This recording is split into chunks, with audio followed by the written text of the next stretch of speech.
오늘 이야기의 소재로 사용할 차는 이 대우버스 BS106이죠. 이게 뉴 BS106입니다.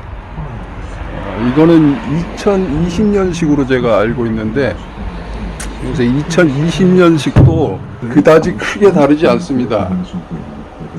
시트가 조금 바뀌고 엔진이 좀 저출력으로 바뀐 거 외에는 그다지 다른 게 없기 때문에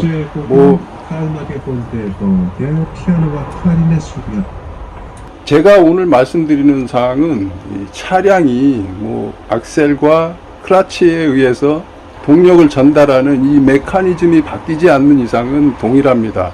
전기차건 심지어는 승용차에서 대형차까지 모든 차량의 운전에 적용되는 거예요.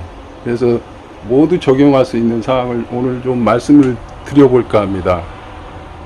일단 그러면은 차 안에 앉아서 한번 다시 말씀을 이어가도록 하겠습니다. 최근에 출고되는 차량들이 이 기압비가 변경됨으로 해서 1단 출발을 하도록 변경이 됐습니다. 그러니까 1단 기압비가 예전에는 굉장히 저기압이었지 않습니까?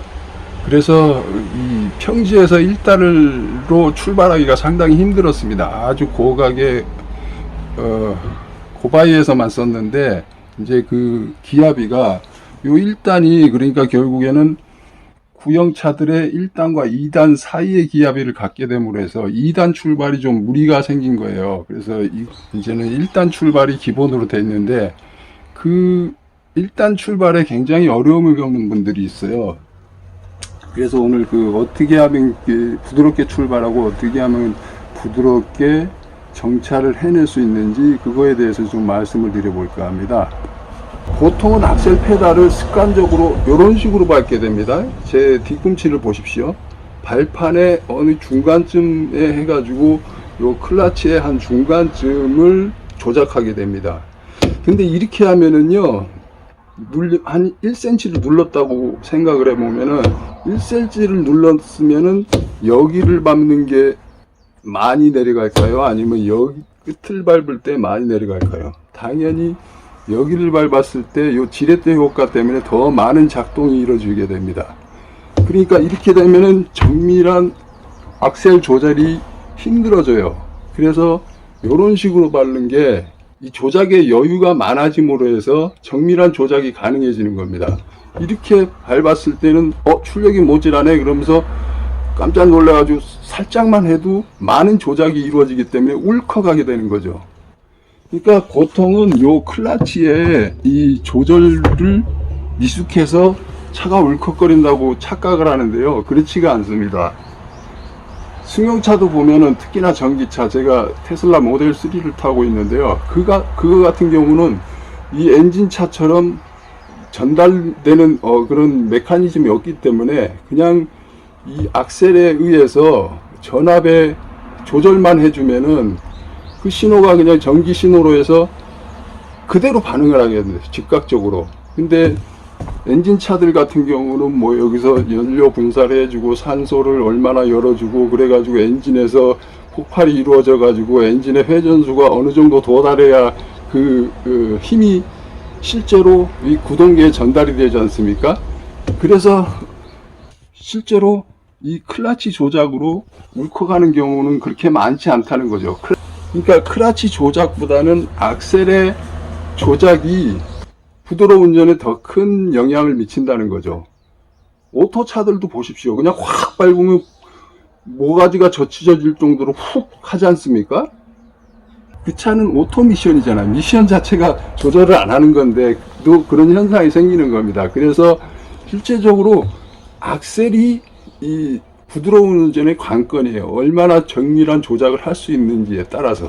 그래서 이 클러치는 대형 면허를 딸 정도면은 그냥 대충 해도 그다지 큰 영향이 없습니다, 부드러운 운전을 하는 데에서. 그래서 이 정밀한 조작을 위해서 좀 더 이렇게 악셀 페달의 끝 쪽을 밟는 습관을 들이시면 됩니다. 이 대우차들은 보면은 발판이 지금 보면은 이 지렛대 밑에 위치했지 않습니까? 이게 진짜 대우차들이 이제 현대차 운전하는 분들이 이렇게 대우차 운전하면은 익숙해지기 전까지 운전이 거친 이유 중에 하나입니다.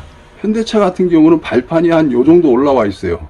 그러니까 이런 식으로 자연스럽게 이 발이 위치하게 됨으로 해서 더 정밀한 조작이 가능해지는 거죠. 그래서 저는 이 발판을 거의 사용하지 않고 이런 식으로 지금 이 악셀링을 합니다. 브레이크도 마찬가지입니다. 이렇게 밟으면은 급브레이크 밟을 확률이 많아요. 부족하네 하면서 조금 하면은 그게 많은 동작이 이루어지기 때문에 급브레이크가 발생할 가능성이 많다는 얘기죠.